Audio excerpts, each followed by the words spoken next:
మేము ఏం చేసినా మిర్చి బాగా నూనె పిరమైంది, మిర్చి కూడా పిరమైంది. 10 రూపాయలు, 15 రూపాయలు, 20 రూపాయల కిలో మిరపకాయలు పోయి 60-70 రూపాయల కిలో మిర్చి. ఫంక్షన్కి ఏం లేదు, మా చిల్లరనే మేము అమ్ముకుంటాం. ఫంక్షన్లకు మేము పోం.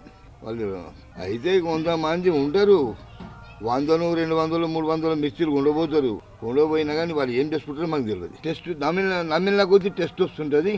ఆ టెస్ట్తోని మళ్ళీ మేము పిండి ఉండే కడకు ఉంటుంది మిర్చి. ఆ కడకుండుట్లా చాలా మంది ఫేమస్గా ఉండబోతారు. తినుట్లా మళ్ళీ వాడి 10 మిర్చీలు తిన్నా వానికి ఏం ఎఫెక్ట్ కాకుండా ఉంటుంది కడుపు. నువ్వు అదే ప్యూర్ శనగపిండి చేయు 2 మిర్చీలు తిన్నావంటే కడుపు బిసుకుతుంటుంది. ఇది ఏం ఎఫెక్ట్ కాకుండా ఉంటుంది. డాక్టర్ కాడికి వెళ్ళకుండా పోతారు మా దగ్గర. తీసుకుపోయి గరం చూస్తారు సట్న కారు ఆపుతారు, ఆయన తీసుకొని పోతారు. పోయి 10 రూపాయలు, 20 రూపాయలు, 50 రూపాయలు ఉండబోతుంటారు. ఇక మాకైతే గిట్లా నడుస్తుంది. ఇక ఇప్పుడైతే రేపు వచ్చేది ఎవరు చెప్పలేదు. మేము చారణకోట నుంచి ఇప్పుడు రూపాయి దాకా అమ్ముతున్నాం. 40 సంవత్సరాలు మేము అమ్మబట్టి మాకు ఇదే దండం మీద